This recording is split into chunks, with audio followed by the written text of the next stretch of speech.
Euro കപ്പിലെ ആദ്യ glamour പോരാട്ടം കണ്ട വേദി. സ്പാനിഷ് നിരയ്ക്ക് ക്രൊയേഷ്യ എതിരാളി. അൽവാരോ മൊറോട്ട നയിക്കുന്ന Spain team. Fabian Ruiz, Pedri, Dani Carvajal, Rodri, Nico Williams തുടങ്ങിയവർ അണിനിരക്കുന്ന നിര.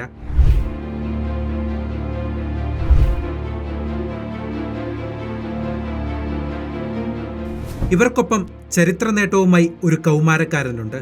പ്രായം 16 വർഷവും 338 ദിവസവും മാത്രം. യൂറോ കപ്പ് കളിക്കുന്ന പ്രായം കുറഞ്ഞ താരം. പോളണ്ടിന്റെ കാസ്പർ കൊസ്ലോവസ്കിയുടെ റെക്കോർഡ് ഇനി പഴങ്കഥ. പുതിയ ചരിത്രം സ്പാനിഷ് വിംഗർ ലാമിൻ യമാൽ എഴുതി ചേർത്തു.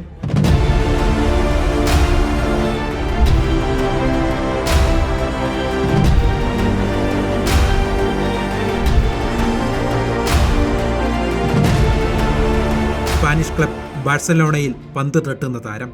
കുറഞ്ഞ കാലത്തിലും ഉജ്ജ്വലമായ കരിയർ. 7-ാം വയസ്സിൽ ബാഴ്സലോണിയൻ അക്കാദമിയിലെത്തി. ഡ്രിബ്ലിംഗ്, പാസിംഗ്, ഫിനിഷിംഗ് തുടങ്ങിയവയ്ക്കെല്ലാം അയാളുടെ പേര്. സാങ്കേതിക തികവിന്റെ കൂടെ ചേർന്ന് ഇടംകാലിന്റെ കരുത്ത്. ഗോളടിക്കുന്നതിനേക്കാൾ തന്റെ മികവുകൾ പുറത്തെടുക്കുന്നതിൽ ശ്രദ്ധിക്കുന്ന താരം. അതിവേഗം ആ ബാലന്റെ കഴിവ് ഫുട്ബോൾ ലോകത്ത് ചർച്ചയായി.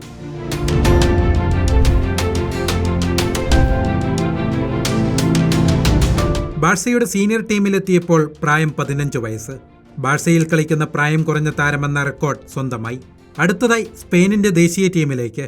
കഴിഞ്ഞ വർഷം ഫിഫ ലോകകപ്പ് യോഗ്യതാ റൗണ്ടിൽ അരങ്ങേറ്റം. ആദ്യ മത്സരത്തിൽ തന്നെ ഗോൾ നേട്ടം.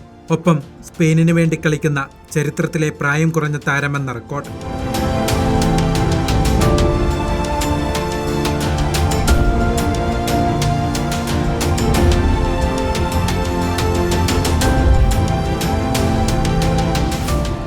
ഒരിക്കൽ ഇതിഹാസങ്ങളാൽ നിറഞ്ഞതായിരുന്നു ബാഴ്സലോണൻ ടീം.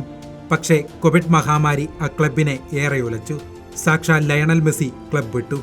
ഒരു തിരിച്ചുവരവിന് ലക്ഷ്യമിടുന്ന ബാഴ്സയ്ക്ക് പ്രതീക്ഷയായ താരം ഗോളടിക്കും, ഗോളിന് അവസരമൊരുക്കും, ചിലപ്പോൾ ഒറ്റയ്ക്ക് മത്സരം സ്വന്തമാക്കും. ബാഴ്സയെ അറിയാവുന്നവർ യമാലിനെ മെസ്സിയുമായി താരതമ്യപ്പെടുത്തി കഴിഞ്ഞു.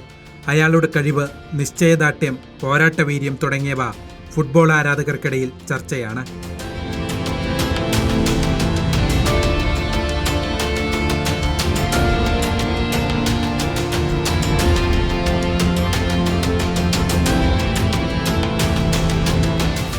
സ്പെയിനിന്റെ മണ്ണിൽ ബാഴ്സയുടെ കളിത്തട്ടിൽ ഒരു ഇതിഹാസം കൂടി പിറക്കുവാൻ ഫുട്ബോൾ ആരാധകർ ആഗ്രഹിക്കുന്നുണ്ട്.